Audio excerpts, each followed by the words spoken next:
Tapi sebagian dari kawan-kawan kami sampai sekarang tidak jelas nasibnya. Hilang tanpa jejak sama sekali. Mereka adalah Wiji Tukul, Herman Hendrawan, Bimo Petrus, dan Suyat. Karena itu kami menganggap kasus penghilangan paksa menjadi penting dari masa lalu kami yang tidak bisa dilupakan. Menjadi hutang aktivis PRD terhadap masa lalu. Penculikan terhadap kawan-kawan kami. Tetapi beberapa hari yang lalu menjelang 27 Juli,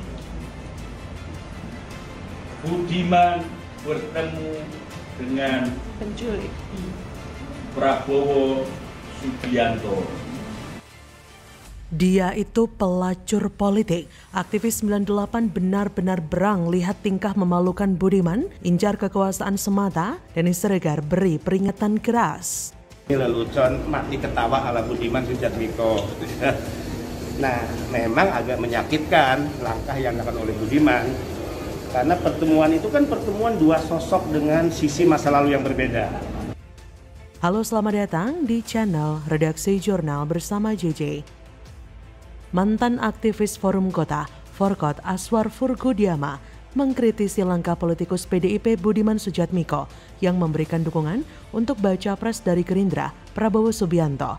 Aswar menyebut ini seperti pelacur politik, di mana hanya terobsesi mengincar kekuasaan semata dengan mengatasnamakan rakyat. Ia mengingatkan bahwa perjuangan aktivis 98 adalah merontokkan kekuasaan Orba yang bercorak otoriter demi mewujudkan Indonesia yang adil dan makmur. Meski waktu telah berubah, tapi cita-cita yang dibangun masih terus dirawat. Karena itu apa yang terjadi kepada Budiman biarkan rakyat yang memberikan sanksinya. Ada yang aktivis sungguh-sungguh dan memegang teguh idealisme, ada pula macam aktivis lapar seperti Budiman. Momen di mana Budiman Sujatmiko dukung Prabowo ini pun lantas dikomentari oleh pegiat media sosial Denny Siregar. Produser film yang satu ini sempat menandai akun @budimansujatmiko di mana ia membenarkan sikap politisi PDIP tersebut agar statusnya jelas mendukung siapa. Kemudian, Denny Siregar juga menyentil tentang Stockholm Syndrome yang artinya antara penculik dan yang diculik punya hubungan psikologis. Denny Siregar mengunggah tulisan tentang arti dari Stockholm Syndrome di Twitter miliknya. Kemudian, Denny Siregar mencuitkan lagi jika kondisi Stockholm Syndrome relevan dengan kondisi saat ini. Cuitan Om Denny tersebut lantas mendapat banyak tanggapan dari para netizen. Seperti akun @bonekhibrida menuliskan, mudah-mudahan cuma strategi kuda Troya, terlalu mahal menggadaikan roh PRD. Kemudian dari @helmihakam7, jati diri dikalahkan kepentingan. Berbagai diplomasi dikeluarkan cuma untuk menutupi kepentingan yang sudah tidak bisa dikendalikan. Kepengen mendapatkan posisi setelah gagal nyalek. Kemudian dari akun @duduaku16, ngakunya aktivis, giliran yang didukung malah penculik aktivis. Loh, dari @kuyono, gembar-gembar ngaku anak reformasi, ternyata hanya anak tiri Orba, cingan. Bagaimana menurut Anda, apakah pantas jika Budiman disebut sebagai pelacur politik? Karena di dalam politik tentu kita juga bisa berkarir untuk mendapatkan penghidupan dari sana. Seperti pelacur yang mencari penghidupan di dunia gelap. Tapi ada pula yang berbeda antara karir politik dengan karir yang biasa kita ikuti, yaitu karir di kantoran. Orang yang berada di kantor tentu meniti karir untuk memperbesar perusahaan dan kesejahteraan mereka. Sedangkan kalau di politik, kita meniti karir bukan untuk memperbesar partai melainkan memperbesar kesejahteraan rakyat, termasuk para politisi itu. Itulah esensi politik di Indonesia ini khususnya. Tapi sayangnya, seringkali para politisi berubah bentuk menjadi monster yang bermain-main dengan uang rakyat. Dan pada akhirnya, monster itu berubah menjadi koruptor dan atau lebih pantas disebut sebagai maling duit rakyat. Meniti karir di dunia politik memang susah-susah gampang. Kalau tidak lancar dan hanya berfokus pada ideologi, tentu akan jadi orang yang nantinya akan dibuang dan tidak akan berpengaruh lagi. Kalau tidak menggunakan cara-cara yang cerdik untuk membangun kepercayaan dan juga untuk bisa tetap ada di dalam politik, mereka akan tergerus dengan cepat. Salah satu yang kita lihat adalah Budiman.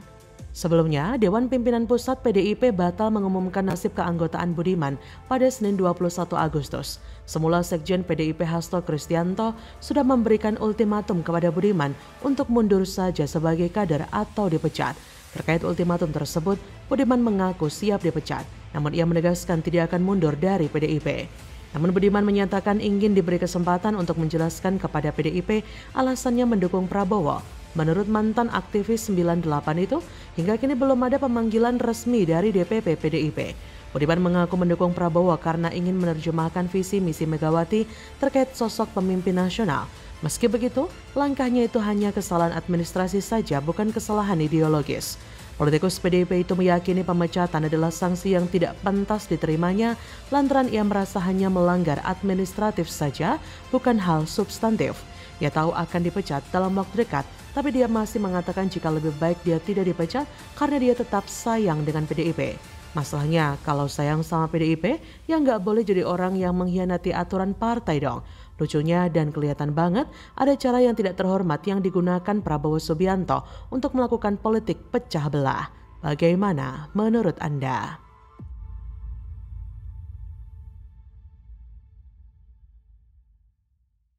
Pak Anies Baswedan ketika dikonfirmasi tentang sikapnya jika menang Pilpres tahun depan, apakah akan mendukung organisasi yang dilarang pemerintah, misalnya FPI?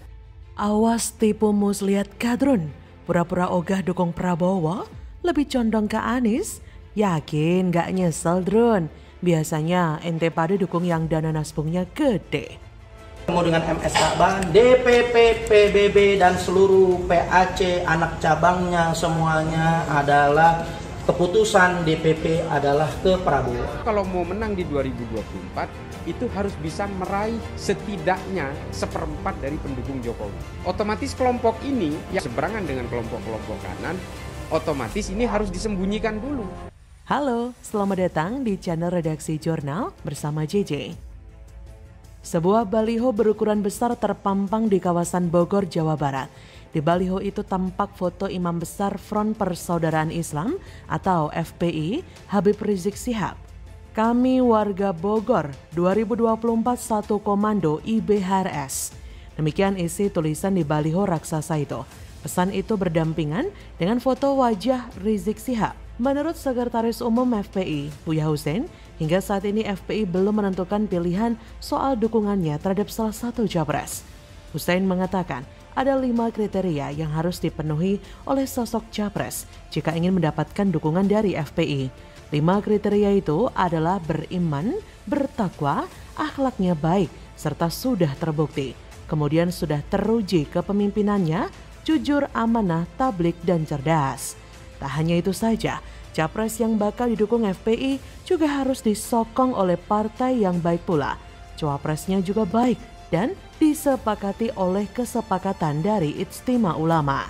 Kata dia lebih lanjut, sejauh ini baru Anies Baswedan yang memenuhi 3 kriteria dari 5 kriteria yang diberikan FPI, di mana Anies harus memiliki cawapres yang baik dan melewati kesepakatan Ijtima Ulama jika ingin memperoleh tiket dukungan FPI. Meski demikian, Hussein mengatakan sampai saat ini belum pasti kapan Ijtima Ulama bakal digelar. Sementara saat disinggung mengenai FPI bakal memberikan dukungan kembali kepada Prabowo Subianto di Pilpres beberapa tahun lalu, dengan tegas Hussein menolak. Menurut dia, hal itu lantaran Prabowo Subianto tidak memenuhi 5 kriteria yang diberikan oleh FPI. Nah, saat disinggung lebih jauh soal kekecewaan FPI lantaran Prabowo masuk dalam kabinet Presiden Joko Widodo, Hussein pun menampiknya. Ia mengaku jika FPI tidak kecewa dengan pilihan Prabowo bergabung dengan kabinet Jokowi. Dukungan terhadap Prabowo di Pilpres 2019 lantaran saat itu Prabowo menyepakati 16 poin yang diajukan hasil dari Ijtima Ulama. Hilih, masa sih Drun? Rugi loh kalau nggak dukung Om Wowo dan lebih dukung Wan Yaman.